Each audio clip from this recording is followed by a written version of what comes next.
Minggir kamu. Kursi ini buat menantuku yang kaya, bukan buat kamu. Bentak ibu mertuaku sambil mendorongku hingga jatuh dari kursi tepat saat makan malam keluarga. Lalu kakak iparku, tersenyum sinis dan duduk di kursi yang baru saja kududuki. Semua orang di sana menertawakanku. Kubalas mereka semua.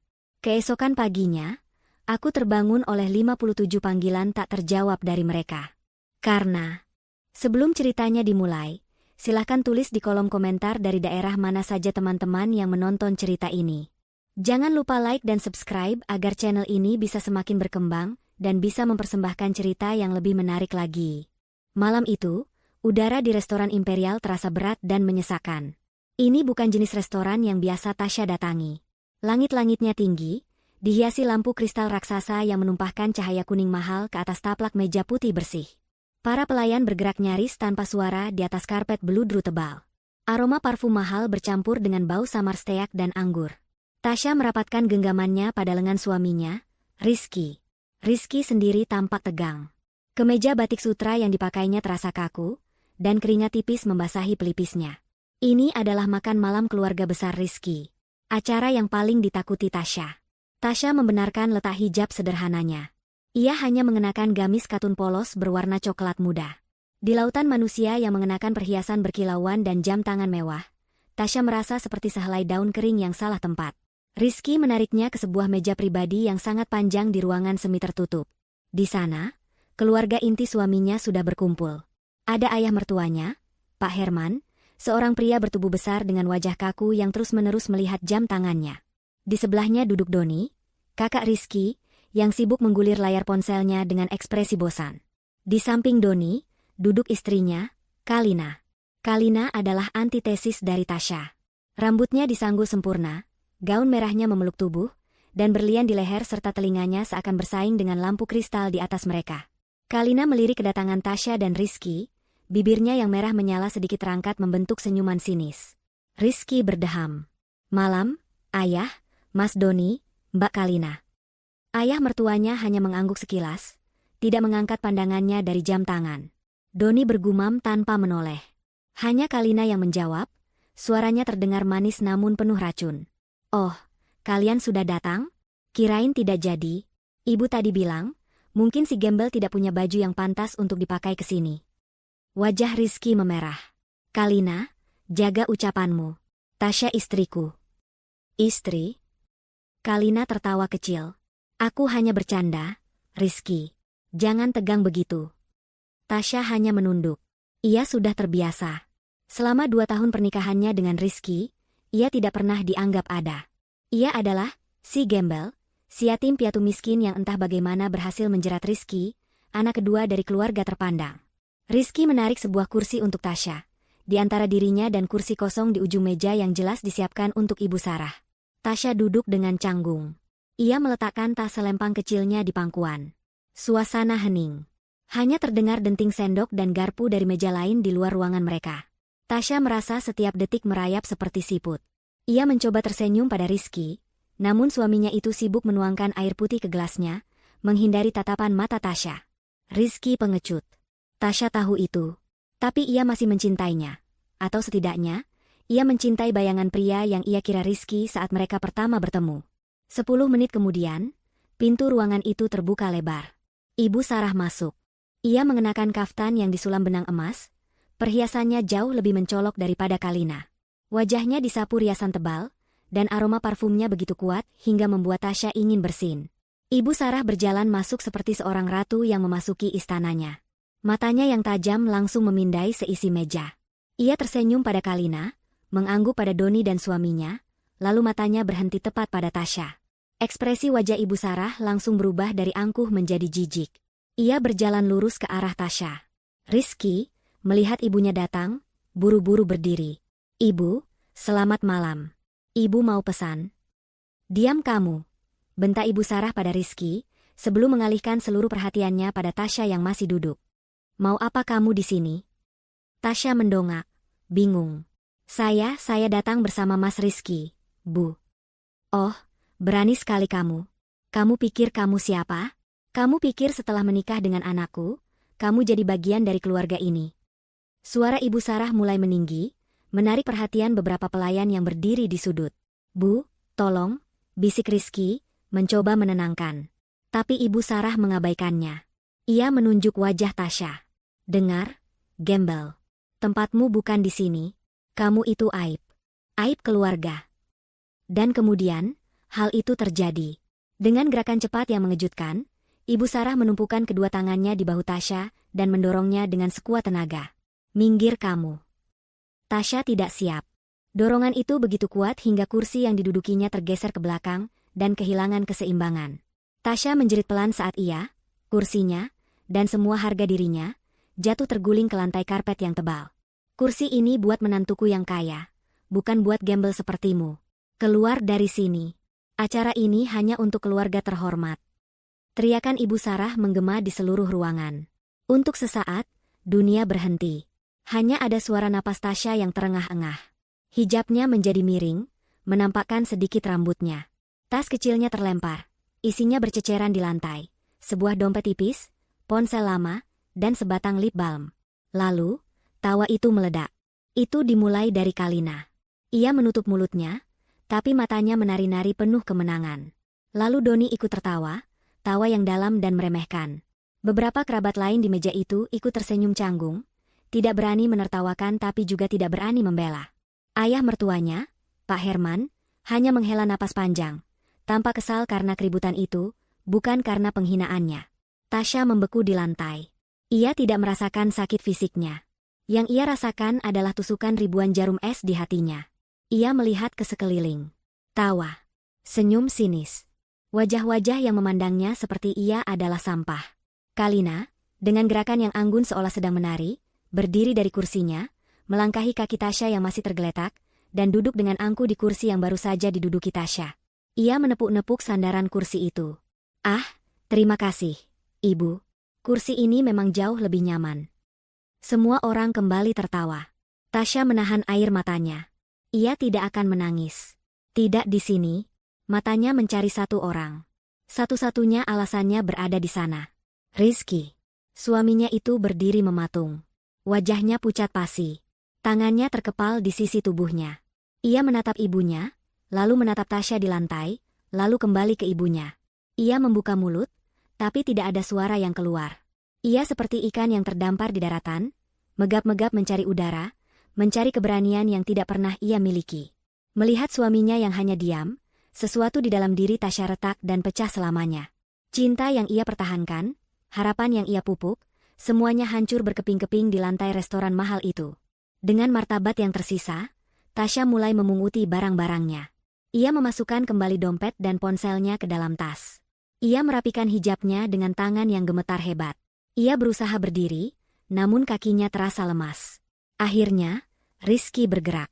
Tapi ia tidak membentak ibunya. Ia tidak memarahi Kalina. Ia tidak membela Tasya. Ia hanya berjalan ke arah Tasya, menarik lengan istrinya itu dengan kasar hingga berdiri. "Kita pulang," desisnya, suaranya rendah dan penuh amarah yang salah sasaran. Rizky tidak berkata apa-apa lagi. Ia tidak mengucapkan selamat tinggal pada keluarganya. Ia menyeret Tasya keluar dari ruangan itu, melewati tatapan kasihan para pelayan dan tatapan penasaran para tamu lain. Penghinaan itu begitu sempurna, begitu terbuka. Perjalanan pulang adalah siksaan dalam keheningan. Tasya duduk tegak di kursi penumpang, menatap lurus ke depan. Air matanya sudah kering bahkan sebelum sempat keluar. Ia bisa melihat Rizky di sampingnya, mencengkeram setir begitu erat hingga buku-buku jarinya memutih. Suaminya itu terus-menerus membuka mulut, seolah ingin mengatakan sesuatu, mungkin permintaan maaf, mungkin pembelaan diri, mungkin menyalahkan Tasya atas kejadian itu. Tapi tidak ada yang terucap. Keheningan di antara mereka jauh lebih keras daripada teriakan Ibu Sarah tadi.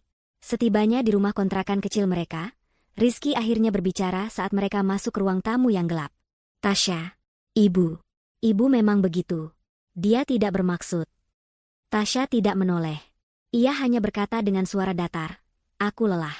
Aku mau tidur." "Tasya, dengarkan aku dulu. Kita bisa bicarakan ini. Harusnya kamu tadi." Tasya tidak mendengarkan. Ia berjalan lurus. Bukan ke kamar tidur utama mereka, melainkan ke kamar tamu kecil di sebelah dapur. Ia masuk, dan sebelum Rizky bisa mengikutinya, Tasya menutup pintu dan menguncinya dari dalam. Terdengar suara Rizky menggedor pintu. Tasya, buka. Tasya, jangan kekanak-kanakan. Buka pintunya.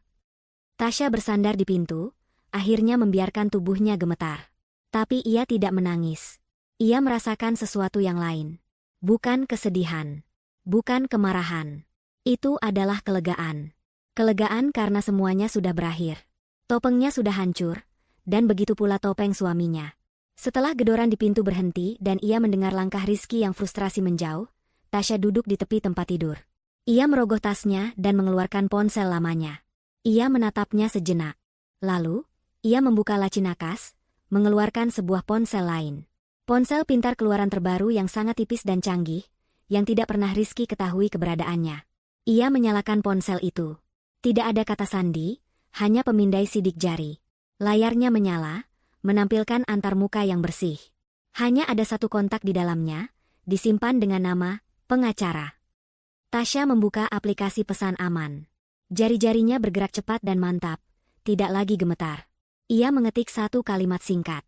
Sudah cukup. Laksanakan rencana Phoenix. Ia menekan tombol kirim. 3 detik kemudian, sebuah balasan masuk. Perintah diterima, Nyonya Tasya. Kami laksanakan. Tasya meletakkan ponsel itu. Ia berjalan ke kamar mandi, mengambil wudhu, dan menunaikan sholat Isya. Malam itu, untuk pertama kalinya setelah sekian lama, ia merasa damai. Si gembel sudah mati malam ini di lantai restoran itu. Besok, seorang ratu akan bangkit dari abunya. Alarm di ponsel lama Tasya berbunyi tepat pukul 4 pagi. Tapi Tasya sudah bangun sejak 1 jam sebelumnya. Ia tidak tidur sama sekali. Ia duduk di sajadahnya, menyelesaikan wirid panjang. Kejadian semalam terputar ulang di benaknya, bukan sebagai kenangan menyakitkan, tapi sebagai rekaman data yang kering. Setiap tawa, setiap lirikan sinis, setiap kata-kata kejam, dan puncaknya, keheningan pengecut suaminya. Semua itu adalah bukti yang ia butuhkan. Keputusannya sudah bulat.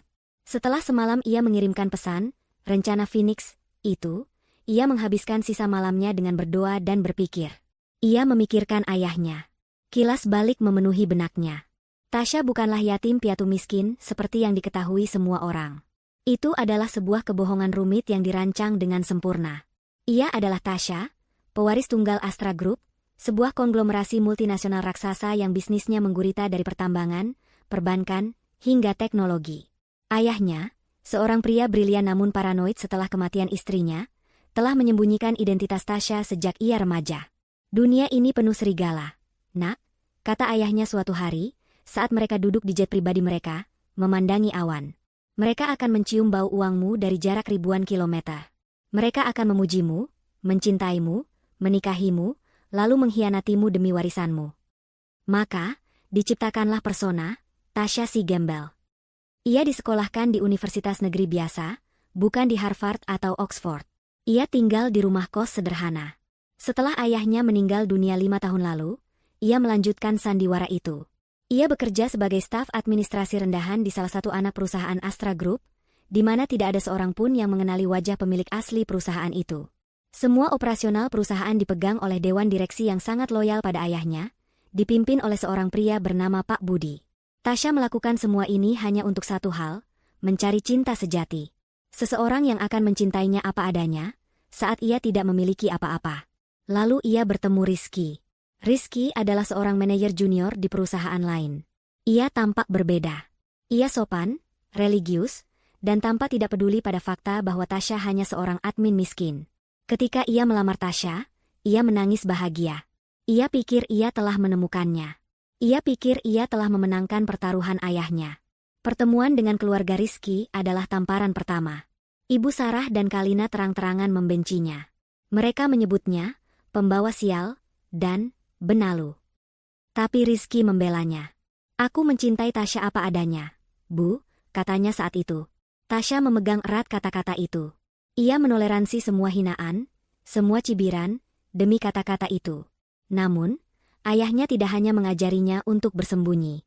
Ia juga mengajarinya untuk berperang. Rencana Phoenix, ayahnya pernah menjelaskan, adalah rencana darurat. Jika seseorang yang kau percayai mengkhianatimu, rencana ini akan membakar dunia mereka sampai ke tanah, dan kau akan bangkit dari abunya, persis seperti burung Phoenix. Secara spesifik, rencana Phoenix ini menargetkan perusahaan permata, perusahaan tekstil milik keluarga Rizky. Ayah Tasya, jauh sebelum Tasya bertemu Rizky, sudah tahu bahwa Pak Herman adalah pebisnis yang gegabah. Perusahaan permata dibangun di atas gunung utang. Selama bertahun-tahun, secara diam-diam melalui perusahaan cangkang, Astra Group telah membeli semua utang itu. Keluarga Adijaya, keluarga Rizky, secara teknis berutang triliunan rupiah kepada Tasya. Yang dibutuhkan hanyalah satu pemicu untuk menarik pelatuknya. Tadi malam, di lantai restoran itu, Ibu Sarah telah menarik pelatuknya. Dan Rizky membiarkannya. Ujian terakhir telah gagal. Tasya menyelesaikan sholat subuhnya. Hatinya tenang. Tidak ada keraguan, tidak ada penyesalan. Ia melipat mukenanya dengan rapi. Saat itulah ia mendengar ponsel lamanya bergetar hebat di atas nakas. Ia mengambilnya. Layarnya menyala, menunjukkan rentetan notifikasi. 57 panggilan tak terjawab. 134 pesan baru. Semuanya masuk dalam 1 jam terakhir. Tasya melihat daftar penelepon. 20 panggilan dari Rizky, yang ia dengar masih mondar-mandir dengan gelisah di luar pintu kamar tamu. 15 panggilan dari Ibu Sarah. 10 panggilan dari Kalina. 12 panggilan dari ayah mertuanya, Pak Herman. Sisanya dari nomor-nomor tak dikenal yang ia duga adalah kerabat lain. Ia membuka pesan. Semuanya bernada panik. Rizky, Tasya. Buka. Demi Tuhan, Tasya. Ini gawat. Ayah bilang perusahaan hancur. Semua rekening diblokir. Ibu Sarah, gembel sialan. Apa yang kau lakukan? Angkat teleponnya. Kalina, Tasya, maafkan aku soal semalam. Tolong angkat. Ini masalah hidup dan mati. Pak Herman, Nak Tasya, saya mohon angkat teleponnya. Ada kesalahpahaman besar. Perusahaan kami diambil alih. Tasya tersenyum tipis. Mereka cepat sekali menyadarinya. Di luar pintu, gedoran dimulai lagi. Kali ini lebih keras, lebih panik. Tasya, buka. Aku mohon. Sayang, buka pintunya. Kita bangkrut. Keluargaku bangkrut. Suara Rizky terdengar putus asa, bercampur isak tangis. Tasya mengabaikan gedoran itu. Ia mengabaikan ponsel lamanya yang terus bergetar. Ia mengambil ponsel canggihnya yang satu lagi. Ada satu email baru di kotak masuk amannya. Dari Pak Budi, sang direktur utama. Subjek, laporan rencana Phoenix, fase 1 selesai. Tasya membacanya. Laporannya singkat dan padat. Pukul 4, eksekusi marine call atas seluruh utang perusahaan permata. Pukul 41, perusahaan permata dinyatakan gagal bayar. Pukul 45, sesuai klausa kontrak, 80% saham perusahaan yang dijadikan jaminan, beralih kepemilikan ke Astra Group. Pukul 4.30, pembekuan seluruh aset pribadi atas nama Herman, Sarah, Doni, dan Kalina, sebagai bagian dari penyitaan jaminan utang pribadi yang terkait. Pukul 5, semua kartu kredit dan fasilitas perbankan keluarga tersebut dibekukan. Pukul 5.15, perintah penarikan aset bergerak, mobil mewah, DLL, dikeluarkan. Semua berjalan mulus. Tasya meminum segelas air putih di meja. Gedoran di pintu semakin kencang. Tasya, jangan diam saja. Kau harus membantu kami. Kau istriku. Istri. Kata itu terdengar hambar. Ponsel canggihnya berdering. Nama, Pak Budi, muncul di layar. Tasya mengangkatnya, suaranya tenang dan jelas. Pagi, Bu Tasya. Assalamualaikum. Waalaikumsalam, Pak Budi. Saya sudah baca laporannya. Kerja bagus. Alhamdulillah. Sesuai instruksi, Bu. Fase 1 selesai. Seluruh aset utama perusahaan permata sudah di bawah kendali kita. Tim transisi sedang menuju ke kantor pusat mereka pagi ini. Bagus sekali, kata Tasya. Ia berjalan ke jendela, membuka tirai. Langit mulai terang. Gedoran di luar pintu terdengar jelas. Lanjut Pak Budi, nadanya profesional. Apa Ibu baik-baik saja? Saya sangat baik, Pak. Itu hanya suara masa lalu saya yang sedang sekarat. Jawab Tasya, datar. Bagaimana dengan kakak ipar saya, Doni? Ah, ya. Seperti dugaan Ibu, kami menemukan bukti kuat penyelewengan dana dan korupsi yang dia lakukan di perusahaan ayahnya. Dia mentransfer miliaran rupiah ke rekening luar negeri atas nama Kalina. Itu mempercepat proses pembekuan aset mereka. Simpan bukti itu. Jangan serahkan ke polisi dulu. Saya ingin menggunakannya secara pribadi. Baik, Bu. Lalu, apa instruksi selanjutnya? Sesuai rencana, kami akan tetap anonim sebagai Astra Group, investor misterius. Tasya terdiam sejenak. Ia melihat ke pintu kamar tamu yang digedor-gedor. Ia mendengar suaminya menangis dan memohon. Tidak, Pak Budi. Ubah rencananya, kata Tasya tiba-tiba. Ubah, Bu? Ya. Saya tidak mau bersembunyi lagi. Saya mau mereka tahu siapa yang melakukan ini. Saya mau mereka melihat wajah, gembel, ini saat mereka kehilangan segalanya. Pak Budi terdiam sesaat di seberang sana. Saya mengerti, Bu. Sebuah langkah yang berani. Apa yang Ibu ingin kami lakukan? Atur pertemuan. Hari ini, jam 10 pagi, perintah Tasya. Lokasinya di sini, di rumah ini. Suruh seluruh keluarga inti Pak Herman datang. Rizky, Ibu Sarah, Pak Herman, Doni, dan Kalina. Wajib hadir. Alasan pertemuannya, Bu? Katakan pada mereka, perwakilan dari pemilik baru Astra Group akan datang untuk mendiskusikan transisi aset dan mungkin menawarkan solusi. Beri mereka harapan. Harapan palsu, simpul Pak Budi. Saya mengerti. Akan saya atur. Pengacara kami akan menghubungi Pak Herman. Satu hal lagi, Pak Budi. Ya, Bu. Siapkan tim legal terbaik. Dan kirim tim pengawal pribadi saya ke sini. Jemput saya pukul 9.30. Jangan lewat pintu depan. Lewat pintu belakang saja. Saya tidak ingin bertemu suami saya sebelum pertemuan dimulai. Siap dilaksanakan, Bu Tasya. Terima kasih. Tasya menutup telepon. Gedoran di pintu mendadak berhenti. Hening. Lalu terdengar suara Rizky lagi, kali ini lirih dan kalah. Tasya, tolong, aku minta maaf soal semalam. Aku salah. Aku pengecut. Tolong jangan tinggalkan aku. Tolong bantu keluargaku. Tasya menutup matanya. Permintaan maaf itu datang terlambat. Permintaan maaf itu keluar bukan karena penyesalan atas penghinaan yang Tasya terima, tapi karena ketakutan akan kemiskinan yang akan mereka derita. Tasya tidak menjawab.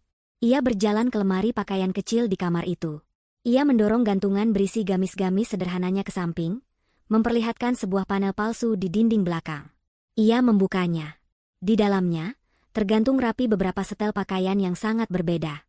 Power suit mahal, blus sutra, dan rok pensil yang dijahit khusus. Tasya mengambil satu setel pakaian berwarna biru tua yang elegan.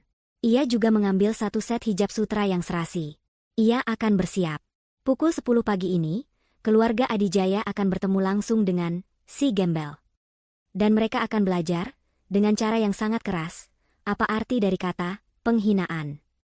Pukul 5:30 pagi di kediaman megah keluarga Adijaya. Biasanya, rumah itu masih senyap. Para asisten rumah tangga bergerak pelan menyiapkan sarapan. Namun pagi ini, kediaman itu seperti pasar yang baru saja terbakar. Kekacauan dimulai dari kamar utama. Ibu Sarah terbangun bukan karena alarm, tapi karena notifikasi di ponselnya. Tagihan listrik otomatis bulanannya gagal dibayar. Ia mengerutkan dahi. Aneh. Ia mencoba lagi. Gagal. Dengan kesal, ia membuka aplikasi belanja online-nya, mencoba membeli tas edisi terbatas yang sudah ia incar. Transaksi ditolak. Apa-apaan ini? Geramnya. Ia mencoba kartu kredit platinumnya. Ditolak. Ia mencoba kartu emasnya. Ditolak. Ia mencoba kartu debit prioritasnya. Saldo tidak mencukupi. Herman. Ia mengguncang suaminya, Pak Herman, yang masih tidur. Bangun. Semua kartuku diblokir. Apa yang kau lakukan? Kau tidak bayar tagihan? Pak Herman bergumam, masih setengah tertidur. Omong kosong apa, Sarah? Uang kita tidak ada serinya. Mungkin bannya sedang. Sebelum ia menyelesaikan kalimatnya, pintu kamar mereka digedor brutal. Ayah. Ibu. Gawat. Ayah. Itu suara Doni, putra sulung mereka. Pak Herman melompat dari tempat tidur, jantungnya berdebar. Ia membuka pintu. Doni berdiri di sana hanya dengan celana piyama, wajahnya sepucat mayat. Polisi, bukan penagih utang. Mereka di depan. Mereka mau menarik mobil Kalina. Apa? Ibu Sarah menjerit. Benar saja, dari jendela depan mereka bisa melihat sebuah truk derek besar sudah bersiap di depan gerbang. Dua orang berbadan tegap sedang berdebat sengit dengan satpam. Di belakang mereka, Kalina, menantunya, berlari keluar rumah dengan gaun tidurnya yang tipis, menjerit-jerit histeris. "Jangan, pergi kalian. Itu mobilku. Kalian tidak tahu siapa kami," raung Kalina, mencoba menghalangi truk derek itu. Pak Herman dan Doni berlari ke bawah, diikuti Ibu Sarah. "Ada apa ini? Saya pemilik rumah ini," bentak Pak Herman pada petugas itu. Petugas berbadan tegap itu menoleh, wajahnya datar. Ia menunjukkan surat perintah. "Kami dari perusahaan leasing. Ada tunggakan pembayaran atas mobil Ferrari merah ini. Kami diperintahkan untuk menarik unit." "Tunggakan? Omong kosong," seru Doni. "Mobil itu sudah lunas." "Data kami bilang belum, Pak. Ada utang yang baru diaktifkan terkait unit ini. Jika Bapak bisa bayar lunas sekarang, 5 miliar rupiah, kami akan pergi," kata petugas itu. Mulut Doni terbuka. 5 miliar. Ia merogoh ponselnya, mencoba membuka aplikasi bannya. Wajahnya semakin pucat. "Tidak bisa aplikasinya, rekeningku kosong." Di saat yang sama, Ibu Sarah, yang masih di teras, berteriak di telepon. Ia mencoba menelepon manajer bank pribadinya. "Apa maksudmu rekening dibekukan? Saya ini nasabah prioritas. Kamu tidak tahu siapa saya. Saya Ibu Sarah. Buka blokirnya sekarang atau saya pecat kamu." Suara di seberang telepon terdengar tenang dan dingin. "Maaf, Bu Sarah. Ini perintah langsung dari pusat. Seluruh aset atas nama Ibu, Bapak Herman, Tuan Doni, dan Nyonya Kalina dibekukan pagi ini. Ini terkait gagal bayar utang di perusahaan Permata." Ponsel itu jatuh dari genggaman Ibu Sarah. Gagal bayar. Perusahaan Permata. Di depan gerbang, Kalina sudah berguling-guling di tanah. "Tidak. Mobilku. Jangan." Truk derek itu tidak peduli. Mereka berhasil mengaitkan mobil sport merah itu, dan mulai menariknya pergi. "Herman, telepon kantor. Cari tahu apa yang terjadi," jerit Ibu Sarah, suaranya kini pecah oleh ketakutan. Pak Herman tidak perlu menelepon. Ia sudah berdiri mematung di ruang tamu, menatap layar tabletnya. Di sana, terpampang berita utama dari portal berita bisnis terbesar di negara itu. Berita kilat, raksasa tekstil perusahaan Permata jatuh dalam semalam. Diakuisisi paksa oleh investor misterius, Astra Group. Artikel itu menjelaskan semuanya dengan rinci. Tentang utang raksasa yang tersembunyi. Tentang bagaimana Astra Group, sebuah entitas bisnis yang nyaris tak terdengar namun memiliki kekuatan finansial tak terbatas, telah membeli semua utang itu selama bertahun-tahun. Dan tadi malam, tepat pukul 4 pagi, mereka melakukan marine call, permintaan pembayaran instan atas seluruh utang. Tentu saja, perusahaan Permata tidak bisa membayarnya. Dalam hitungan menit, sesuai kontrak jaminan yang pernah ditandatangani Pak Herman dengan gegabah bertahun-tahun lalu, 80% saham perusahaan berpindah tangan. Mereka bangkrut. Tablet itu jatuh ke lantai marmer. Layarnya retak. Pak Herman ambruk ke sofa. Pria besar yang angkuh itu kini terlihat seperti balon kempis. Ia menatap kosong ke depan. Habis. Semuanya habis. Tidak. Tidak mungkin. Ibu Sarah mencengkeram kerah baju suaminya. "Bagaimana bisa? Kenapa kamu bisa berutang sebanyak itu?" "Aku tidak tahu. Utang itu, harusnya masih lama. Seseorang sengaja melakukan ini." Lirih Pak Herman. Kalina masuk, air matanya luntur berantakan, gaun tidurnya kotor oleh tanah. "Ini semua gara-gara dia," pekiknya, menunjuk ke arah pintu. "Ini semua gara-gara si gembel itu. Sejak dia masuk ke keluarga ini, kita selalu sial. Dia pembawa sial." Ibu Sarah terdiam. Matanya membelalak. "Sial. Gembel. Tadi malam. Penghinaan." "Benar," desis Ibu Sarah. "Si gembel itu. Ini pasti ada hubungannya dengan dia." "Rizky. Di mana Rizky?" Ia menyambar ponselnya dan menelepon Rizky. Anaknya itu mengangkat pada dering pertama, suaranya terdengar panik dan terisak. "Ibu. Perusahaan hancur. Semua?" "Aku tidak peduli," potong Ibu Sarah. "Rizky, cepat bawa istrimu si gembel itu ke sini. Kita harus memohon padanya, atau kita jual dia untuk bayar utang. Cepat, bawa dia ke sini sekarang." Ibu Sarah membanting telepon. Ia mondar-mandir seperti singa betina yang terluka. Ia tidak tahu siapa Astra Group, tapi ia tahu siapa yang harus disalahkan. Tasya. Saat itulah, ponsel Pak Herman yang tergeletak di lantai, berdering. Sebuah nomor tak dikenal. Dengan tangan gemetar, Pak Herman mengangkatnya dan menyalakan speaker. Suara seorang pria yang tenang dan profesional terdengar. "Selamat pagi. Saya berbicara dengan Bapak Herman?" Ya, ini saya," jawab Pak Herman, suaranya lemah. "Saya Bintang, dari tim legal Astra Group. Kami mewakili pemilik baru perusahaan Permata." Seluruh ruangan hening. Ibu Sarah, Kalina, dan Doni membeku, menatap ponsel itu seolah itu adalah seekor ular berbisa. "Ada apa? Kalian sudah mengambil semuanya. Apalagi yang kalian mau?" tanya Pak Herman. "Pemilik baru kami," lanjut suara itu, mengabaikan pertanyaan Pak Herman, "bersedia untuk bertemu dengan Anda dan keluarga inti Anda pagi ini. Beliau ingin mendiskusikan proses transisi aset dan mungkin, jika Anda kooperatif, mendiskusikan solusi untuk meringankan situasi Anda." Sebuah kata melintas di benak mereka, solusi. Harapan. Ibu Sarah langsung merebut ponsel itu. Ya, kami mau." "Di mana? Kapan?" "Kami akan datang ke kantor Anda. Kami akan bersujud. Kami akan melakukan apa saja." "Tidak perlu, Bu," jawab suara itu, masih tenang. "Pemilik baru kami meminta pertemuan diadakan di tempat yang lebih netral.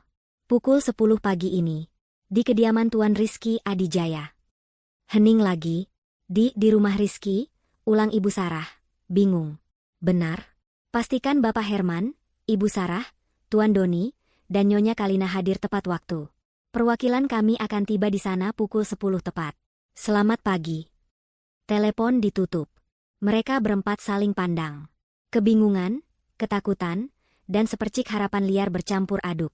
"Kenapa di rumah Rizky?" tanya Kalina. "Mungkin mereka tahu si gembel itu istri Rizky. Mungkin mereka kasihan pada kita," seru Ibu Sarah. "Tidak ada waktu," bentak Pak Herman, tiba-tiba menemukan sisa-sisa wibawanya. "Doni, Kalina, cepat ganti baju. Pakai baju terbaik kalian. Kita harus terlihat pantas. Ibu, cuci mukamu. Kita akan memohon. Kita akan merendahkan diri kita. Apapun asal perusahaan kembali."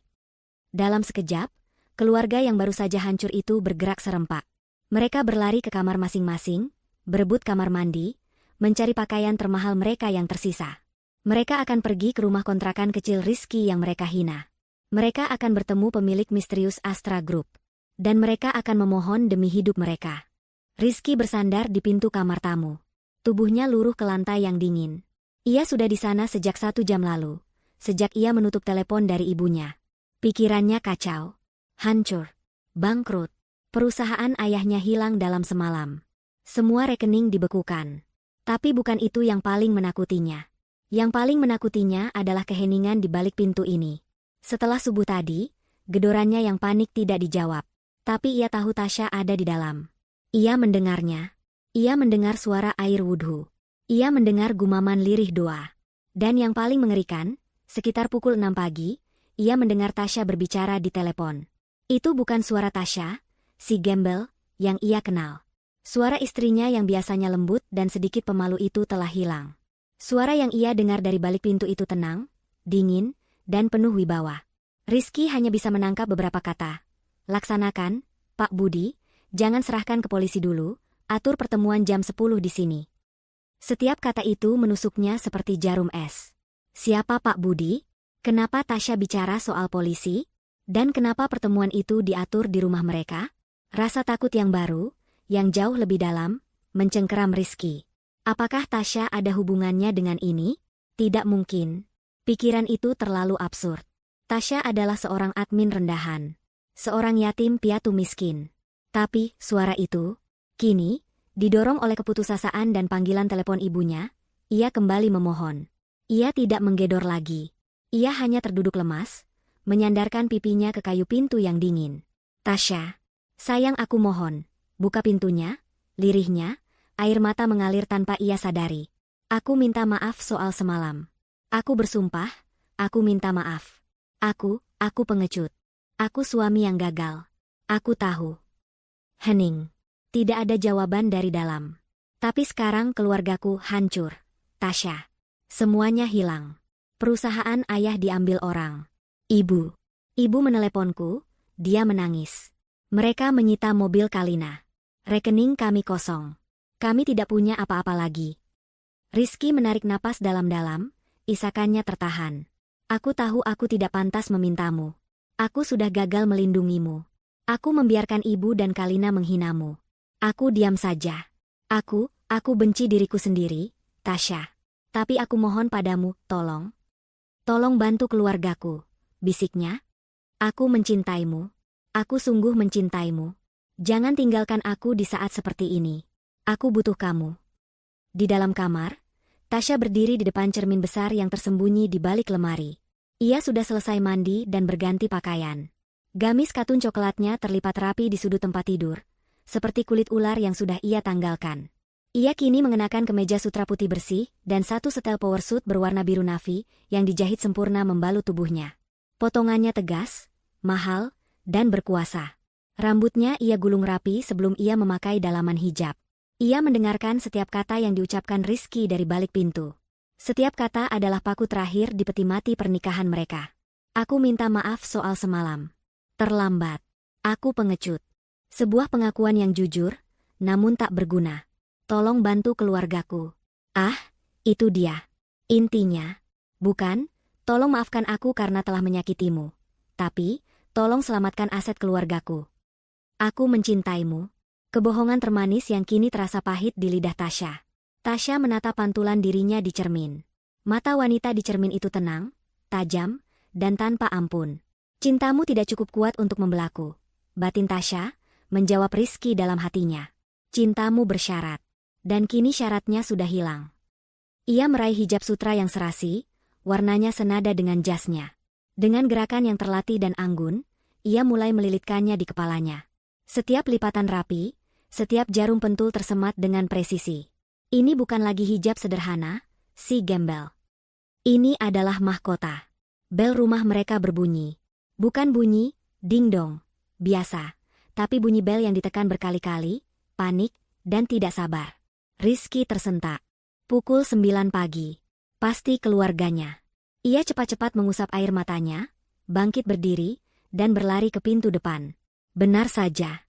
Saat pintu dibuka, Ibu Sarah, Pak Herman, Doni, dan Kalina menerobos masuk. Mereka tampak kacau, namun jelas berusaha keras untuk terlihat rapi. Kalina memakai riasan tebal untuk menutupi matanya yang bengkak. Ibu Sarah memakai setelan terbaiknya, meski rambutnya sedikit acak-acakan. Mana Tasya? Bentak Ibu Sarah, matanya memindai seisi ruang tamu kontrakan yang sempit itu dengan jijik. Dia di kamar. Bu, jawab Rizky gugup. Suruh dia keluar. Perintah Ibu Sarah. Dia harus ikut memohon dengan kita. Dia kan istri.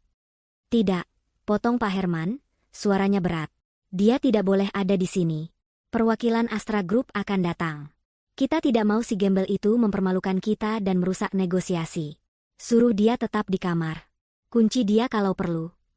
Kalina mengangguk setuju. Benar. Aku tidak mau si pembawa sial itu ada di dekatku saat orang penting datang.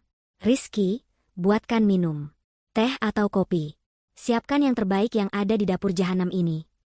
Rizky, yang biasanya akan membela Tasya, kini terlalu bingung dan takut untuk berdebat. Ia hanya mengangguk dan berjalan ke dapur dengan langkah gontai. Keluarga itu duduk dengan tegang di sofa kecil. Mereka merapikan pakaian mereka, berlatih ekspresi memelas. Ibu Sarah bahkan mencoba mempraktikkan cara menangis yang terlihat paling menyedihkan. Ingat, kata Pak Herman, kita serahkan semua pada ayah. Kalian diam saja. Kita akan bilang ini kesalahpahaman. Kita akan minta keringanan. Kita akan cium kaki mereka kalau perlu. Mereka menunggu. Detik terasa seperti menit. Menit terasa seperti jam. Suara jam dinding di ruang tamu terdengar begitu keras. Tik, tok, tik, tok. Pukul 9:59. Mereka semua menahan napas, mata mereka tertuju pada pintu depan, menunggu bel berbunyi. Menunggu kedatangan penyelamat atau algojo mereka. Lalu, sebuah suara memecah keheningan. Bukan dari pintu depan. Klik. Itu adalah suara kunci yang diputar dari dalam. Semua kepala, Rizky yang baru keluar dari dapur, Ibu Sarah, Pak Herman, Doni, dan Kalina, menoleh serempak ke arah pintu kamar tamu. Pintu itu berderit pelan saat terbuka. Dan di ambang pintu, berdiri seorang wanita. Itu bukan Tasya, si gembel, yang mereka kenal.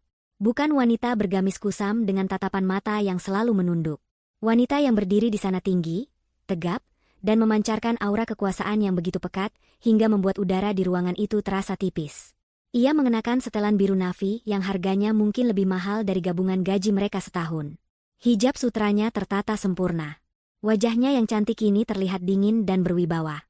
Matanya yang dulu sendu, kini menatap lurus ke arah mereka, tajam seperti belati obsidian. Di belakangnya, di lorong kecil, entah sejak kapan sudah berdiri dua pria berbadan tegap mengenakan jas hitam dan ERPC. Keluarga Adijaya membeku. Mulut mereka terbuka. Tasya melangkah maju ke tengah ruangan. Ia melihat nampan berisi cangkir teh di tangan Rizky yang gemetar. Aku rasa, suara Tasya terdengar jelas, tenang, dan menusuk. Mereka tidak akan minum teh. Ia menatap satu persatu wajah mereka yang pucat pasi. Selamat pagi, katanya. Kalian menunggu perwakilan dari Astra Group? Tasya tersenyum tipis, senyuman yang tidak mencapai matanya.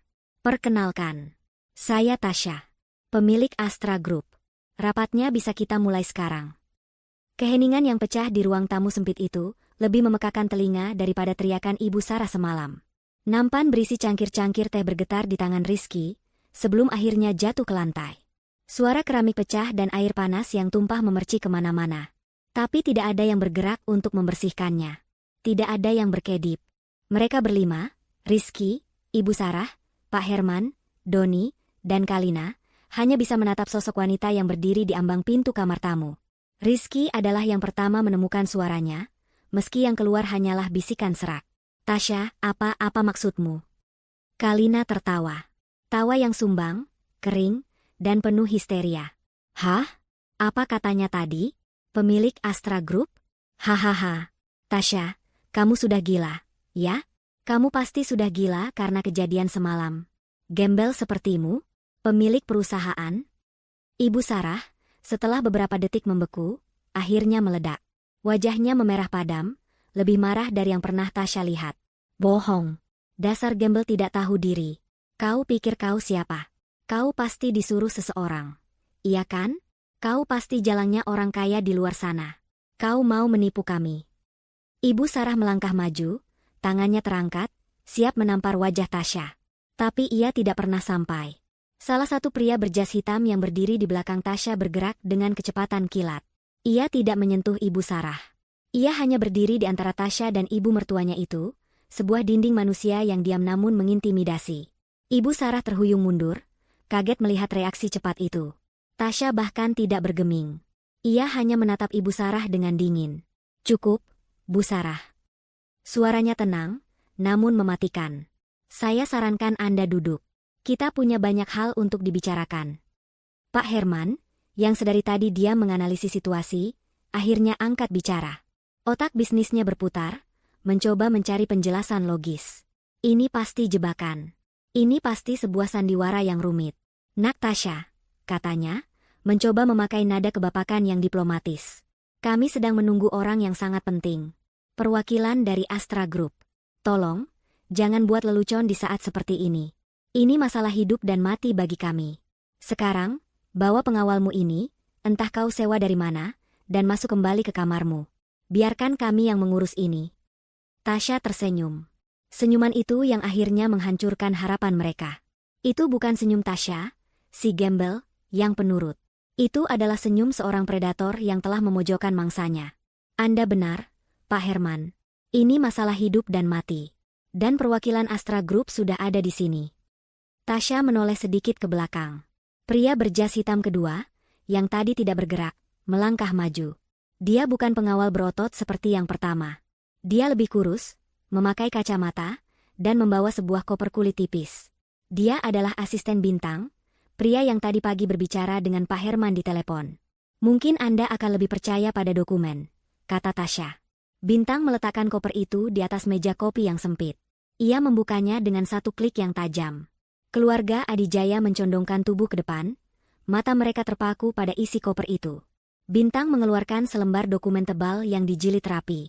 Ia tidak memberikannya pada Pak Herman. Ia memberikannya pada Tasya. Ini adalah akta kepemilikan Astra Group, Nyonya Tasya, kata Bintang, suaranya profesional dan hormat. Dialihkan secara sah dari almarhum ayah Anda, 5 tahun lalu, saat Anda genap berusia 25 tahun. Mata Pak Herman membelalak. Ia tahu nama ayah Tasya. Ia tidak pernah menyelidikinya, hanya tahu dia sudah meninggal. Tapi nama yang tertera di dokumen itu adalah nama seorang legenda bisnis yang menghilang secara misterius dari publik bertahun-tahun lalu. Nama yang dikabarkan mengendalikan kerajaan bisnis dari balik bayang-bayang. Tidak mungkin. Desis Pak Herman. Bintang mengeluarkan dokumen kedua. Ini adalah surat perintah eksekusi aset perusahaan Permata, yang telah ditandatangani dan disahkan oleh pengadilan pagi ini, pukul 5.30. Dokumen ketiga. Dan ini adalah daftar lengkap jaminan utang pribadi yang ditandatangani oleh Tuan Herman, Nyonya Sarah, dan Tuan Doni, yang mencakup semua aset tidak bergerak, termasuk rumah mewah Anda, 3 mobil lain yang belum disita, dan bahkan rumah kontrakan ini. Rizky terhuyung ke belakang seolah baru saja ditinju. Rumah ini? Tapi, ini aku yang menyewa? Anda menyewa dari siapa? Mas Rizky? Tanya Tasya lembut, namun mematikan. Pemilik kontrakan ini berutang pada perusahaan ayahmu. Dan perusahaan ayahmu berutang padaku. Secara teknis, aku adalah pemilik baru dari utang sewa MU.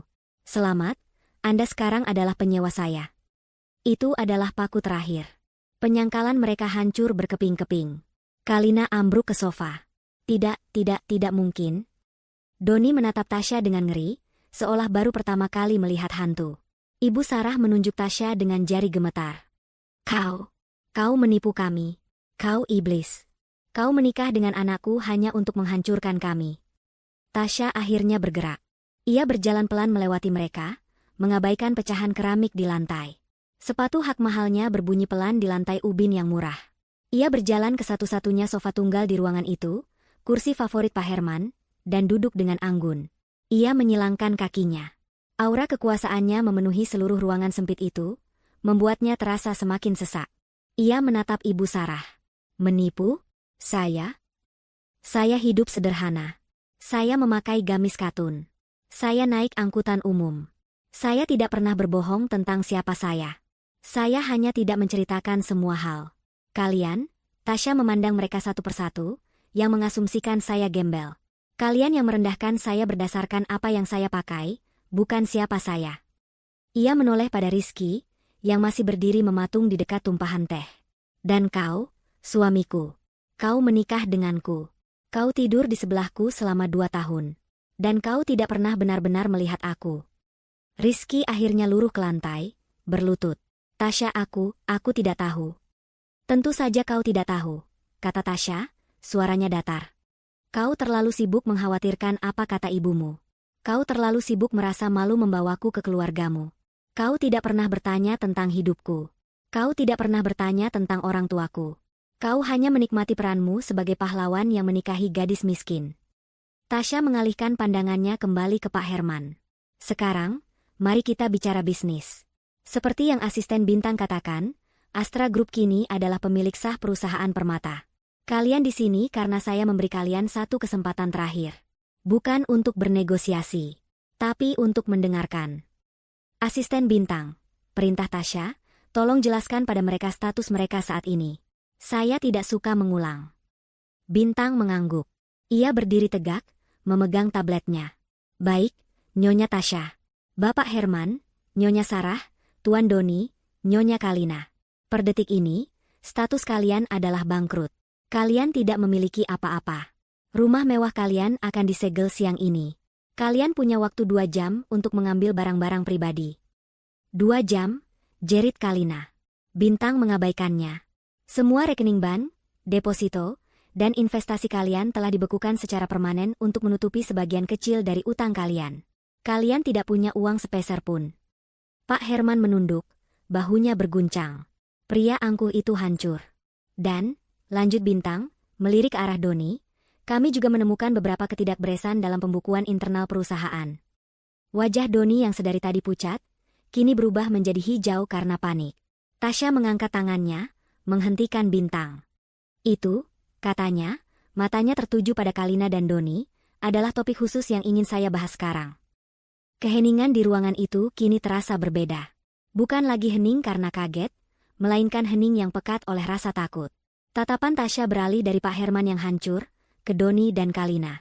Kalina meremas-remas tangannya di pangkuan, sementara Doni berusaha keras untuk terlihat tenang, namun keringat dingin di pelipisnya mengkhianatinya. Anda terlihat gugup, Mas Doni, kata Tasya, suaranya terdengar santai, seolah sedang mengomentari cuaca. Kenapa begitu? Bukankah Anda direktur keuangan di perusahaan ayah Anda? Seharusnya Anda yang paling tahu kondisi perusahaan. Aku tidak tahu apa-apa soal utang ini, gagap Doni. Ayah yang mengurus semuanya. Aku. Oh, tentu saja, potong Tasya. Anda tidak tahu soal utang. Anda terlalu sibuk dengan hal lain.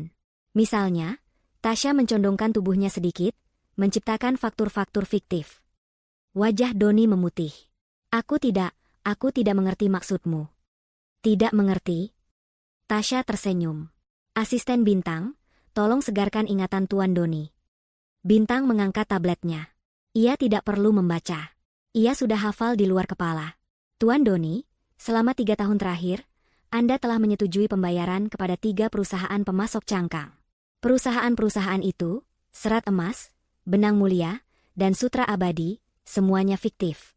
Perusahaan itu terdaftar atas nama sopir pribadi Anda, asisten rumah tangga Anda, dan Bintang melirik Kalina, sepupu Nyonya Kalina. Kalina terkesiap, menutup mulutnya dengan tangan. Total dana yang Anda gelapkan dari perusahaan permata, lanjut Bintang, suaranya datar, adalah 32 miliar rupiah. Bohong. Fitnah, teriak Doni, akhirnya menemukan suaranya dalam kepanikan. Kau tidak punya bukti. Oh, kami punya, kata Tasya tenang. Kami punya salinan transfernya. Kami punya rekaman CCTV Anda bertemu dengan pemilik rekening fiktif itu. Dan yang paling menarik, kami punya jejak uangnya. Tasya menoleh ke Kalina. Mata Kalina membelalak ngeri. Nyonya Kalina, sapa Tasya, suaranya manis seperti madu beracun. Anda pasti sangat mencintai suami Anda, sampai rela membiarkan nama Anda dipakai untuk membuka rekening rahasia di bank swasta di luar negeri. Sebuah rekening yang sekarang berisi berapa, Bintang? 30 miliar rupiah. 2 miliarnya mungkin sudah dipakai untuk membeli mobil sport yang tadi pagi ditarik, jawab Bintang. Kalina mulai terisak. Bukan isak tangis sedih, tapi isak tangis panik seseorang yang baru saja kehilangan segalanya. Tidak, itu uangku. Itu uang tabunganku. Jangan ambil uang itu. Uangmu? Tasya menaikkan alisnya. Itu bukan uangmu, Kalina. Itu uang perusahaan. Uang yang seharusnya bisa dipakai ayah mertuamu untuk membayar cicilan utangnya. Uang yang seharusnya dipakai untuk membayar gaji ratusan karyawan yang mungkin akan di-PHK minggu ini. Uang yang kau dan suamimu curi. Tasya berdiri dari duduknya. Ia berjalan pelan ke arah Kalina, yang kini gemetar hebat di sofa. Tasya berjongkok di depannya, menyejajarkan mata mereka. Kalina tidak berani menatapnya. Semalam, bisik Tasya, suaranya hanya terdengar oleh Kalina dan mereka yang terdekat. Kau duduk di kursiku. Kau tersenyum sinis saat aku jatuh di lantai. Kau merasa seperti ratu, di atas, si gembel. Tasya menatap lurus ke mata Kalina yang basah oleh air mata. Kau tahu harga kursi itu, Kalina? Kursi yang kau duduki dengan sombongnya tadi malam.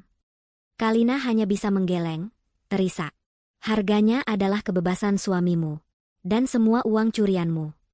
Apa maksudmu, isak Kalina? Bintang, kata Tasya, tanpa menoleh. Apa status hukum dari bukti-bukti ini? Bintang menjawab dengan lugas. Bukti ini sangat kuat, Nyonya. Cukup untuk menjerat Tuan Doni atas pasal penggelapan dalam jabatan, dan Nyonya Kalina atas pasal pencucian uang. Tuntutan minimal, 15 tahun penjara untuk Tuan Doni, dan 7 tahun untuk Nyonya Kalina. Tubuh Kalina menegang. Doni, di belakangnya, ambruk ke lantai. Tidak, jangan penjara, kami akan kembalikan uangnya. Kami kembalikan, seru Doni putus asa. Terlambat, kata Tasya. Uang itu sudah kami bekukan pagi tadi. Uang itu akan kembali ke perusahaan. Sebagai pemilik baru, saya yang akan memutuskannya. Tasya akhirnya beralih ke Ibu Sarah. Ibu mertuanya itu duduk membatu, wajahnya pucat pasi, mulutnya terbuka, tidak bisa lagi berteriak. Semua kesombongannya telah menguap. Dan Anda, Ibu Sarah, kata Tasya, suaranya kembali mengeras. Anda adalah alasan utama kita semua ada di sini. Anda yang mengajariku pelajaran berharga semalam. Bahwa di dunia ini, hanya orang terhormat yang boleh duduk di meja makan. Bahwa, gembel, sepertiku tempatnya di lantai. Tasya berjalan ke hadapan Ibu Sarah dan menatapnya lurus. Lihat saya sekarang. Gembel ini, yang memegang nasib seluruh keluarga terhormat Anda. Gembel ini yang memutuskan apakah menantu kesayangan Anda, Kalina, dan putra sulung Anda, Doni, akan tidur di penjara malam ini atau tidak. Ibu Sarah gemetar. Ia membuka mulutnya, mencoba mengatakan sesuatu. Mungkin memohon. Mungkin mengutuk. Tapi yang keluar hanya suara erangan pelan. Ia telah kehilangan suaranya. Akhirnya, Tasya menatap suaminya. Rizky, yang masih berlutut di lantai, di antara pecahan cangkir dan tumpahan air teh. Ia menatap Tasya dengan ekspresi yang tak terbaca.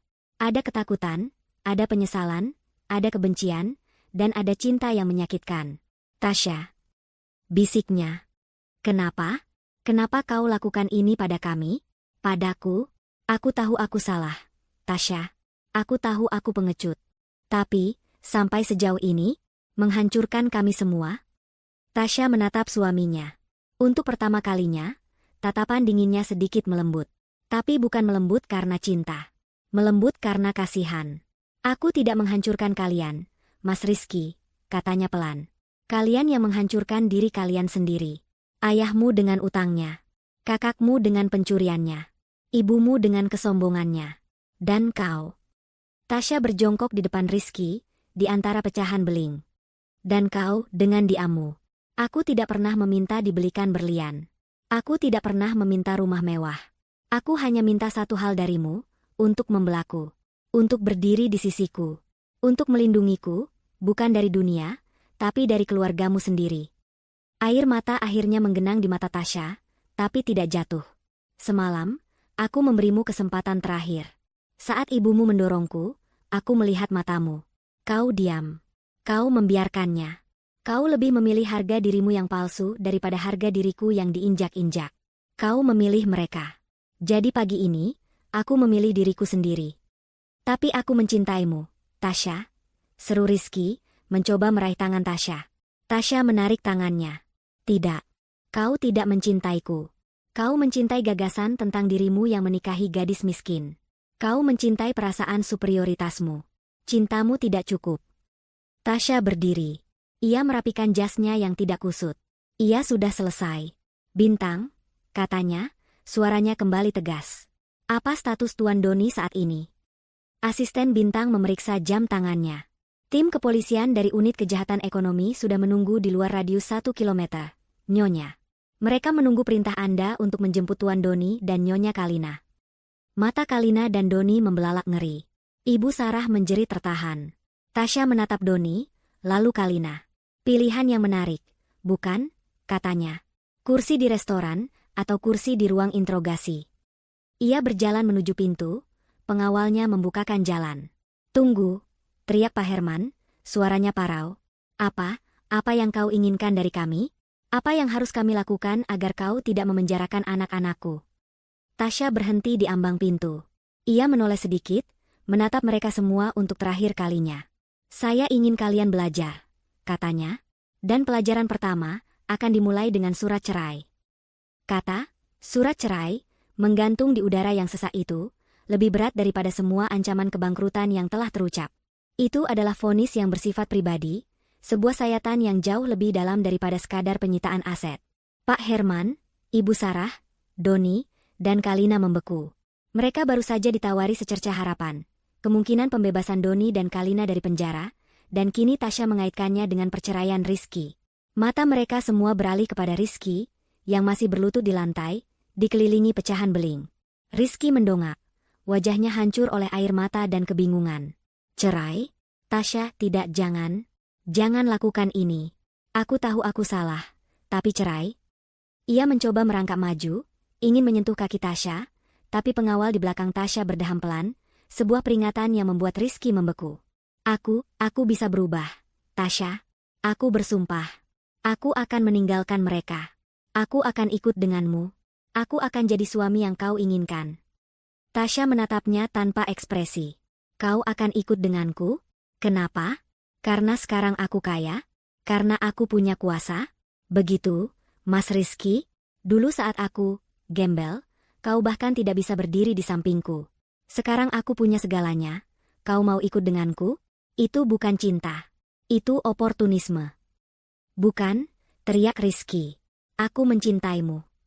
Cintamu tidak relevan lagi, jawab Tasya, suaranya dingin mematikan. Rizky, diam, bentak Pak Herman tiba-tiba. Ia melihat situasi ini dengan kacamata bisnis. Penjara Doni versus pernikahan Rizky. Baginya, pilihannya mudah. Tasya, Nyonya Tasya, ia mengoreksi dirinya, suaranya parau. Jika itu yang Anda inginkan. Jika perceraian Rizky adalah harga untuk kebebasan Doni, kami setuju. Ibu Sarah, yang sedetik lalu masih syok, kini menatap Rizky dengan tajam. Rizky, dengar ayahmu. Untuk apa mempertahankan gembel tidak tahu diuntung ini? Dia sudah menghancurkan kita. Ceraikan dia sekarang. Ironi dari ucapan itu begitu pekat. Semalam, Ibu Sarah menghina Tasya karena miskin. Hari ini, ia memerintahkan Rizky menceraikan Tasya karena wanita itu ternyata terlalu kaya dan berkuasa. Rizky menatap ibunya, lalu ayahnya. Wajah mereka tidak menunjukkan simpati padanya, hanya ada ketamakan dan ketakutan. Mereka siap mengorbankannya, seperti mereka selalu siap mengorbankan Tasya. Kalian, bisik Rizky. Kalian jahat. Kami realistis, seru Doni, yang kini melihat jalan keluar dari jerat penjara. Ayo, Rizky, tanda tangan. Selamatkan aku. Selamatkan Mbak Kalina. Kalina ikut mengangguk-angguk histeris. Iya, Rizky. Cepat, lakukan apa yang dia mau. Rizky menatap keluarganya yang mendesaknya, lalu kembali menatap Tasya. Wanita yang dulu ia cintai, atau ia kira ia cintai, kini berdiri di sana seperti seorang hakim. Tasya memberi isyarat kepada Bintang. Asistennya itu melangkah maju, membuka kembali kopernya. Ia tidak mengeluarkan satu, tapi 2 set dokumen. Seperti yang saya katakan, ini adalah pelajaran, kata Tasya. Dan ini adalah ujian terakhirmu, Mas Rizky. Bintang meletakkan set dokumen pertama di atas meja. Ini adalah surat gugatan cerai. Sudah saya siapkan. Anda hanya perlu menandatanganinya di sini, menyatakan perceraian ini atas kesepakatan bersama, tanpa tuntutan harta gono gini. Mengingat semua harta ini adalah milik saya jauh sebelum pernikahan kita. Rizky menatap kertas itu dengan nanar. Tapi, lanjut Tasya, saya tidak sekejam itu. Bintang meletakkan dokumen kedua di sampingnya. Itu adalah sebuah cek. Sebuah cek bank swasta yang sangat tebal, sudah diisi. Mata Ibu Sarah dan Kalina langsung tertuju pada cek itu. Ini, kata Tasya, adalah pesangon MU. Surat cerai emas. Rizky mengerutkan dahi. Pesangon? Aku tidak ingin kau pergi dengan tangan hampa. Aku tidak mau kau menderita karena perbuatan keluargamu. Cek itu, Tasya menunjuknya, bernilai 5 miliar rupiah. 5 miliar. Angka itu membuat Ibu Sarah dan Kalina terkesiap. Bahkan Pak Herman pun terkejut. Itu uang yang sangat banyak bagi orang yang sudah bangkrut total. Tanda tangani surat cerai itu, perintah Tasya, dan cek ini jadi milikmu. Uang ini bersih. Uang ini atas namamu pribadi. Kau bisa memakainya untuk memulai hidup baru. Jauh dari keluargamu, jauh dari bayang-bayang mereka. Kau bisa menjadi dirimu sendiri. Ini adalah kebebasan yang kubeli untukmu. Wajah Rizky berubah. Ia menatap cek itu, lalu surat cerai. Ia memandang keluarganya. Ia melihat api keserakahan di mata Ibu Sarah. 5 miliar, desis Ibu Sarah. Rizky, ambil, tanda tangan. Dengan uang itu kita bisa. Uang itu untukku, potong Rizky, suaranya tiba-tiba menajam, menatap ibunya. Bukan untuk kalian. Tentu saja untukmu, nak, kata Ibu Sarah, nadanya tiba-tiba berubah manis dan menjijikan. Tapi kau anak yang baik, kan? Kau akan bantu keluargamu. Kan? Kita bisa pakai uang itu untuk menyewa pengacara. Tasya tertawa pelan. Tawa yang dingin. Kalian lihat? Bahkan sekarang pun, mereka hanya memikirkan diri mereka sendiri. Mereka tidak peduli padamu, Mas Rizky. Mereka hanya peduli pada uang yang bisa kau berikan. Tasya kembali menatap Rizky. Jadi, ini pilihanmu. Tanda tangani, ambil uangnya, dan bebas. Atau, nada suara Tasya menggelap. Jangan tanda tangani. Lawan aku di pengadilan. Aku jamin kau akan kalah. Kau tidak akan dapat sepeser pun. Dan karena kau menolak bekerja sama, aku akan pastikan kau ikut tenggelam bersama mereka. Kau akan ikut menanggung utang mereka. Kau akan jadi gembel, benar-benar gembel, bersama mereka di jalanan. Pilih. Rizky gemetar. Ini bukan pilihan. Ini adalah eksekusi. Di satu sisi, kebebasan dengan 5 miliar. Di sisi lain, kehancuran total bersama keluarga yang baru saja mengkhianatinya. Rizky, jangan bodoh, bentak Pak Herman. Tanda tangani. Rizky mengambil pulpen yang disodorkan Bintang. Tangannya gemetar hebat. Ia menatap Tasya untuk terakhir kalinya. Matanya memohon. Tasya, apa tidak ada cara lain? Tidak ada, jawab Tasya. Rizky menutup matanya. Ia membenci keluarganya. Ia membenci Tasya. Tapi yang paling ia benci adalah dirinya sendiri. Dengan satu tarikan napas yang berat, ia membubuhkan tanda tangannya di atas surat cerai itu. Goresan tinta itu terasa seperti menggores jantungnya sendiri. Ia menandatangani 3 lembar. Selesai. Bintang dengan sigap mengambil dokumen itu, memeriksanya, lalu mengangguk pada Tasya. Tasya, pada gilirannya, mendorong cek 5 miliar itu ke seberang meja. Rizky hanya menatap cek itu, tidak bergerak. Ibu Sarahlah yang bergerak. Dengan gerakan secepat ular, tangannya menjulur hendak mengambil cek itu. Sini, biar ibu yang simpan. Plah, tangan Tasya menepis tangan Ibu Sarah dengan keras. Tidak terlalu keras untuk mencederai, tapi cukup keras untuk mempermalukan. Ibu Sarah memeki kaget, memegangi punggung tangannya yang memerah. Jangan sentuh itu, desis Tasya. Itu uangnya Rizky. Bukan uang Anda. Tasya menatap Rizky yang masih terduduk. Ambil cekmu, Mas. Itu milikmu. Rizky perlahan mengambil cek itu. Kertas itu terasa berat di tangannya. Nah, kata Tasya, bertepuk tangan sekali, pelan. Pelajaran pertama selesai. Kalian semua sudah mengorbankan pernikahan Rizky. Ia tersenyum pada Doni dan Kalina, yang wajahnya kini sedikit lega. Tunggu, kata Kalina, suaranya bergetar. Jadi kami bebas? Kau tidak akan memenjarakan kami. Tasya tertawa. Kali ini tawa yang tulus, namun terdengar menakutkan. Bebas? Siapa bilang kalian bebas? Wajah Doni dan Kalina langsung jatuh. Tapi Rizky sudah tanda tangan. Itu kesepakatannya. Kalian salah paham, kata Tasya, senyumnya lenyap. Kesepakatan tadi adalah antara aku dan Rizky. Tanda tangannya, untuk cek 5 miliar itu. Kebebasannya, untuk perceraian kami. Tasya menatap lurus ke arah Doni. Tanda tangan Rizky tadi hanya membeli kebebasannya sendiri. Kebebasanmu dan istrimu, Mas Doni, itu harganya beda. Kepanikan langsung meledak di wajah Doni dan Kalina. Apa? Kau menjebak kami? Teriak Doni. Itu tidak adil. Kau bilang. Saya bilang apa? Potong Tasya.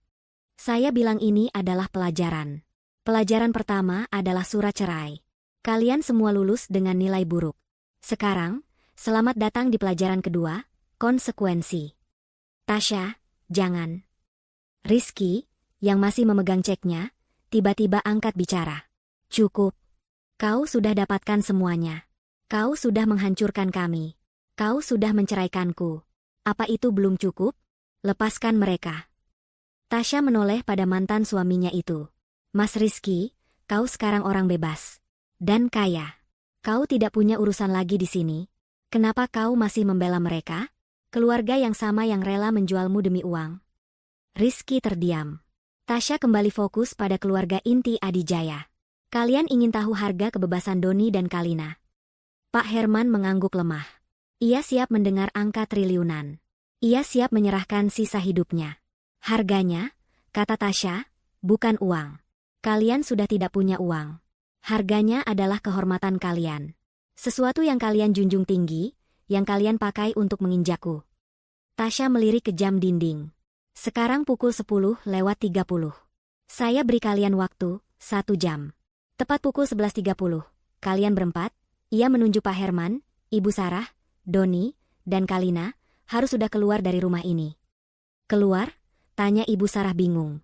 Tentu saja kami akan keluar. Kami akan ke rumah kami. Tidak, potong Tasya. Kalian tidak mengerti. Kalian akan keluar dari rumah ini. Lalu tim saya akan mengantar kalian ke rumah mewah kalian. Kalian punya waktu 30 menit di sana. Kalian hanya boleh membawa 1 koper kecil. Isinya pakaian seperlunya. Tidak ada perhiasan, tidak ada dokumen, tidak ada barang mewah. Hanya pakaian ganti. Setelah itu, kalian akan menyerahkan kunci rumah itu pada tim saya. Apa? Jerit Kalina. Rumah kami. Baju-bajuku. Tasku. Mulai siang ini, lanjut Tasya, mengabaikan Kalina, rumah itu, beserta seluruh isinya, resmi menjadi milik Astra Group. Termasuk baju-baju bekas kalian. Lalu kami tinggal di mana? Tanya Pak Herman, suaranya bergetar. Untuk pertama kalinya, pria itu terlihat benar-benar ketakutan. Tasya tersenyum. Itu bukan urusanku. Mungkin di kolong jembatan? Atau di rumah susun sempit? Kalian bisa pakai uang 100.000 yang nanti akan saya berikan sebagai uang saku untuk naik bus kemanapun kalian mau. Penghinaan ini lebih parah dari penjara. Dibuang ke jalanan tanpa apa-apa. Jika, Tasya melanjutkan, kalian menuruti semua ini tanpa perlawanan. Jika kalian keluar dari sini, berkemas, dan menyerahkan kunci tepat waktu, saya akan mempertimbangkan untuk tidak menyerahkan berkas penggelapan itu ke polisi. Saya akan menahannya. Anggap saja itu jaminan. Tapi jika kalian melawan, mata Tasya menyipit, jika kalian berteriak, jika kalian mencoba kabur, atau mencoba menyembunyikan aset maka detik itu juga, saya akan menelepon polisi. Doni dan Kalina akan dijemput. Paham? Itu adalah ultimatum yang sempurna. Mereka tidak punya pilihan. Ibu Sarah, yang sedari tadi menahan amarahnya, akhirnya meledak. Ia tidak bisa menerima ini. Dihina, dibangkrutkan, dan kini diusir oleh gembel yang dulu ia injak-injak. Kau iblis, aunya. Matanya merah. Ia menerjang maju, melewati Rizky, melewati meja, tangannya yang terulur dengan kuku-kuku panjang teracung, mengincar wajah Tasya. Kau iblis berhijab. Mati kau. Tapi ia bahkan tidak bisa menyentuh ujung hijab Tasya. Agus, pengawal berbadan tegap itu, bergerak. Dengan satu gerakan luwes, ia mencegat Ibu Sarah, mencengkeram kedua pergelangan tangannya, dan memutarnya ke belakang punggung wanita itu. Ibu Sarah menjerit kesakitan dan kaget. Agus menahannya dengan mudah, seperti menahan anak kecil yang mengamuk. Lepaskan aku. Sakit. Lepaskan. Nyonya, tolong tenang, kata Agus, suaranya datar. Anda lihat, kata Tasya, berjalan mendekati Ibu Sarah yang kini tak berdaya. Ia menatap lurus ke mata ibu mertuanya yang penuh kebencian. Ini yang Anda ajarkan padaku, Bu, bahwa kekuasaan adalah segalanya. Bahwa yang kuat boleh menindas yang lemah. Semalam, Anda kuat, dan saya lemah. Hari ini, Tasya tersenyum, peran kita bertukar. Ia memberi isyarat pada Agus. Lepaskan dia. Beri dia waktu untuk berkemas. Agus mendorong Ibu Sarah ke arah Doni. Ibu Sarah jatuh terduduk, terisak-isak dalam amarah dan kekalahan. Waktu kalian dimulai dari sekarang, kata Tasya. 1 jam. Suasana berubah menjadi hiruk-pikuk yang menyedihkan. Kalina menangis meraung-raung sambil berlari ke kamar Rizky, mencari koper. Doni mengikutinya, wajahnya kosong. Pak Herman hanya duduk di sofa, menatap dinding, hancur total. Ibu Sarah, setelah beberapa saat, bangkit dengan sisa-sisa harga dirinya, dan mulai mengemasi apa saja yang bisa ia temukan di dapur, mungkin beberapa makanan kering. Rizky hanya berdiri mematung di sudut, memegang cek 5 miliarnya. Ia adalah orang terkaya di ruangan itu, namun ia merasa paling miskin. Tasya, Bintang, dan 2 pengawalnya keluar dari rumah kontrakan sempit itu. Mereka menunggu di luar, di sebelah mobil sedan mewah berwarna hitam yang terparkir di gang sempit, kontras dengan lingkungan sekitarnya. Tetangga mulai berbisik-bisik, menatap mobil mewah itu dan keributan di dalam rumah Rizky. Tepat pukul 11.30, pintu terbuka. Keluarga Adijaya keluar satu persatu. Mereka terlihat seperti pengungsi. Pak Herman berjalan gontai, dipapah oleh Doni. Kalina membawa 1 koper kecil, matanya bengkak. Ibu Sarah berjalan paling akhir, dagunya terangkat tinggi, tatapannya membara penuh kebencian. Mereka berjalan melewati Tasya yang bersandar di mobilnya. Saat Ibu Sarah melewatinya, ia berhenti. Ia berdesis, kau akan menyesal, Tasya. Kau akan dikutuk seumur hidupmu karena ini. Tasya hanya tersenyum tenang. Kutukan dari Anda terdengar seperti doa bagi saya, Bu. Selamat menikmati hidup baru Anda. Saat mereka berempat mulai berjalan kaki ke ujung gang untuk mencari taksi, di bawah tatapan bingung para tetangga, Tasya memanggil mereka sekali lagi. Ah, 1 lagi. Ibu Sarah berhenti, tapi tidak menoleh. Restoran Imperial. Tempat kita makan malam semalam, kata Tasya, suaranya terdengar jelas di udara siang yang panas. Saya baru saja membelinya pagi ini. Hanya untuk memastikan. Saya sudah memberikan instruksi permanen kepada manajer di sana. Tasya berhenti sejenak, membiarkan kata-katanya meresap. Wajah Anda, wajah Kalina, dan wajah Pak Herman resmi dilarang masuk selamanya. Bahkan hanya untuk menggunakan toilet. Ibu Sarah tidak berbalik, tapi bahunya bergetar hebat. Ia lalu mengeluarkan suara erangan panjang yang tertahan, suara binatang yang terluka parah. Tanpa berkata apa lagi, ia berjalan tertatih-tatih, menyeret kakinya, meninggalkan kehormatan dan hidupnya di belakang. Kehidupan setelah pengusiran itu adalah neraka yang dingin dan lambat bagi keluarga Adijaya. Mereka adalah raja dan ratu yang tiba-tiba dicabut mahkotanya dan dilempar ke selokan. Dunia yang dulu memuja mereka, kini meludahi mereka. Tasya, dari Menara Gading Astra Group, tidak perlu melakukan apa-apa lagi. Ia hanya perlu membiarkan gravitasi kemiskinan melakukan tugasnya. Ia telah memutus jaring pengaman mereka, dan kini mereka jatuh bebas. Rizky adalah yang pertama terpisah. Ia memiliki cek 5 miliar rupiah. Uang yang sangat banyak, cukup untuk memulai hidup baru berkali-kali. Tapi uang itu terasa panas di tangannya. Itu adalah uang darah, harga dari pernikahannya dan kehancuran keluarganya. Di hari pengusiran itu, keluarganya, Ibu Sarah, Ayah, Doni, dan Kalina, menatapnya dengan pandangan lapar. Mereka tidak melihatnya sebagai anak atau saudara. Mereka melihatnya sebagai kantong uang berjalan. Rizky, nak, kita harus sewa apartemen mewah, desis ibunya. Kita harus pakai uang itu untuk melawan dia. Malam itu, di sebuah hotel melati murah tempat mereka menginap untuk sementara, Rizky membuat keputusan. Saat mereka semua tertidur, Rizky pergi. Ia membawa cek itu dan menghilang. Ia tidak lari bersama mereka, tapi lari dari mereka. Bulan-bulan berlalu. Rizky tinggal di sebuah apartemen studio sederhana di kota lain. Jauh dari kemewahan, tapi juga jauh dari kemiskinan. Cek itu tidak pernah ia cairkan. Cek itu tergeletak di laci mejanya, seperti sebuah monumen kegagalannya. Ia mencoba hidup dari sisa-sisa tabungan lamanya. Ia mendapatkan pekerjaan di sebuah perusahaan kecil. Setiap malam, ia duduk sendirian di balkon, memandangi lampu kota. Ia sering membuka ponselnya, mengetik pesan untuk Tasya, lalu menghapusnya. Apa yang bisa ia katakan? Maaf. Kata itu terlalu kecil. Ia sering mencari berita tentang Tasya. Wanita yang dulu menyetrika kemejanya itu kini ada di mana-mana. Nyonya Tasya, CEO jenius dari Astra Group. Wajahnya yang berhijab menghiasi sampul majalah bisnis. Ia berbicara di forum-forum internasional. Ia terlihat tenang, kuat, dan tak tersentuh. Rizky menyadari, ia tidak pernah benar-benar mengenal istrinya. Ia telah diberi sebuah permata, tapi ia malah membuangnya karena mengira itu hanya kerikil biasa. Karma Rizky bukanlah kemiskinan. Karmanya adalah penyesalan seumur hidup. Ia memiliki uang untuk membeli apapun, kecuali satu hal, waktu yang telah berlalu dan kesempatan yang telah ia sia-siakan. Bagi sisa keluarga Adijaya, kejatuhan mereka jauh lebih brutal. Tanpa uang Rizky, mereka benar-benar terlempar ke jalanan. Pak Herman, sang patriark yang angkuh, hancur mentalnya. Pria yang dulu memimpin ribuan karyawan itu, kini hanya duduk termangu di sebuah rumah susun sempit yang berhasil mereka sewa, dengan sisa-sisa uang yang disembunyikan Doni. Ia tidak berbicara. Ia hanya menatap dinding. Perusahaannya, warisannya, harga dirinya, semua lenyap. Karmanya adalah hidup cukup lama untuk melihat kerajaannya runtuh menjadi debu di depan matanya sendiri.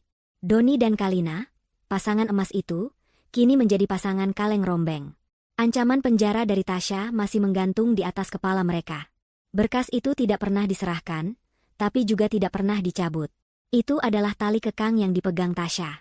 Doni, dengan catatan blacklist dari Astra Group, tidak bisa mendapatkan pekerjaan di perusahaan manapun.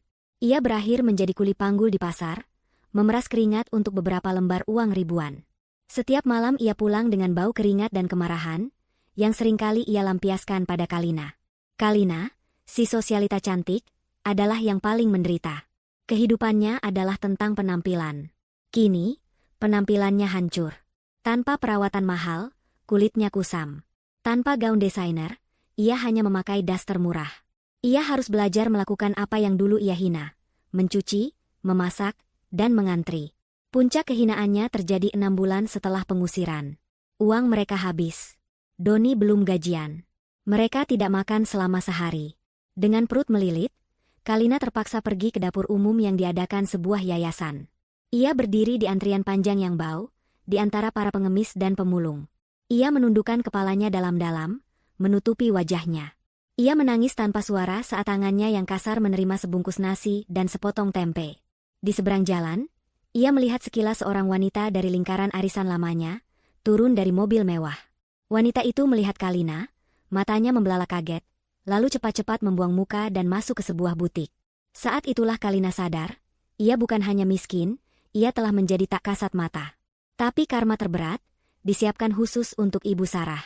Harga dirinya terlalu tinggi untuk tinggal bersama Doni dan Kalina di rumah susun. Setelah Rizky kabur, ia menyalahkan semua orang. Ia bertengkar hebat dengan Doni dan Pak Herman, lalu pergi membawa sisa perhiasan imitasi yang bisa ia sembunyikan. Ia mencoba mencari pekerjaan. Tapi apa yang bisa dilakukan wanita tua sombong yang tidak punya keahlian selain menghina orang? Akhirnya, ia mendapatkan pekerjaan. Satu-satunya pekerjaan yang mau menerimanya tanpa referensi. Petugas kebersihan. 1 tahun setelah malam penghinaan itu, Ibu Sarah bekerja di sebuah gedung perkantoran megah di pusat kota. Ironisnya, gedung itu adalah salah satu properti milik Astra Group. Ia tidak tahu. Ia hanya tahu ia harus mengepel lantai dan membersihkan toilet. Suatu sore, ia ditugaskan membersihkan toilet eksekutif wanita di lantai 40. Toilet itu lebih mewah dari kamar tidurnya dulu. Marmer impor, cermin raksasa, dan wangi bunga lili yang mahal. Ia sedang berjongkok, menggosok noda kopi yang tumpah di lantai marmer putih. Hijab seragam kebersihannya yang kusam menempel di dahi karena keringat. Terdengar suara pintu terbuka, diikuti langkah sepatu hak tinggi yang mahal di lantai marmer. Kle, klah, kle, klah. Ibu Sarah tidak mendongak. Ia terlalu lelah dan terlalu malu untuk menatap wajah para wanita sukses yang memakai toilet ini. Ia hanya terus menggosok. Sepatu itu berhenti. Tepat di depannya. Sepatu stiletto kulit berwarna merah marun yang sangat mahal. Nodanya bukan di situ. Sebuah suara tenang terdengar dari atas. Noda yang sebenarnya ada di wastafel nomor 3. Ada bekas lipstik di sana. Ibu Sarah membeku. Jantungnya seakan berhenti berdetak. Ia kenal suara itu. Ia sangat mengenalnya. Dengan gerakan yang lambat dan kaku, seperti robot yang karatan, Ibu Sarah mendongakkan kepalanya. Ia melihat ke atas. Melewati sepatu mahal, celana panjang sutra yang rapi, blazer yang elegan. Ia melihat wajah itu. Wajah yang menghantuinya setiap malam. Tasha. Tasha sedang berdiri di depannya, menatap bayangan mereka berdua di cermin raksasa. Ia tidak terlihat marah. Ia tidak terlihat sinis. Ia hanya terlihat tenang. Ia baru saja selesai mencuci tangan dan sedang mengeringkannya dengan tisu. Ibu Sarah membuka mulutnya. Tidak ada suara yang keluar. Seluruh tubuhnya gemetar hebat. Ini adalah penghinaan terakhir. Ini adalah karma dalam bentuknya yang paling murni. Sang ratu berhadapan dengan si pembersih toilet. Tasha selesai mengeringkan tangan. Ia membuang tisu itu ke tempat sampah di sebelah Ibu Sarah. Ia menatap Ibu Sarah sejenak, langsung ke matanya yang ketakutan. "Tolong bersihkan wastafel itu," kata Tasha, suaranya tetap datar. "Saya tidak suka tempat yang kotor." Lalu, Tasha berbalik. Kle, klah, kle, klah. Ia berjalan keluar dari toilet, meninggalkan Ibu Sarah yang masih berlutut di lantai yang basah. Saat pintu tertutup, Ibu Sarah akhirnya pecah. Ia tidak berteriak. Ia tidak menangis. Ia hanya tertawa. Tawa yang kering, serak, dan putus asa. Tawa seorang wanita yang telah kehilangan segalanya, termasuk kewarasannya. Ia telah mendapatkan apa yang pantas ia dapatkan. 1 tahun berlalu sejak Ibu Sarah berlutut di toilet itu. 2 tahun sejak malam penghinaan di restoran Imperial. Waktu telah mengubah segalanya. Astra Group, di bawah kepemimpinan terbuka Nyonya Tasha, telah berkembang pesat. Ia menjadi ikon baru di dunia bisnis. Seorang wanita berhijab yang memimpin dengan kecerdasan, ketegasan, dan, yang mengejutkan banyak orang, belas kasihan. Ia mendirikan yayasan besar atas nama mendiang ayahnya, membantu ribuan anak yatim piatu mendapatkan pendidikan. Ia bukan lagi si gembel atau sang algojo. Ia adalah sang ratu. Sore itu, Tasha baru saja menyelesaikan rapat dewan direksi yang panjang. Rapat itu diadakan di private room restoran Imperial. Restoran yang sama. Ruangan yang sama. Ia sengaja membelinya bukan untuk balas dendam, tapi sebagai pengingat.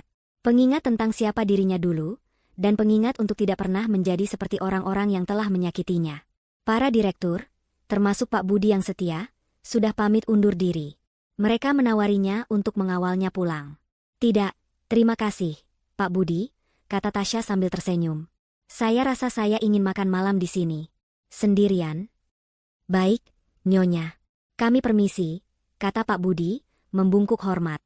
Ruangan itu menjadi sepi. Tasya duduk sendirian di meja panjang itu. Ia sengaja memilih kursi.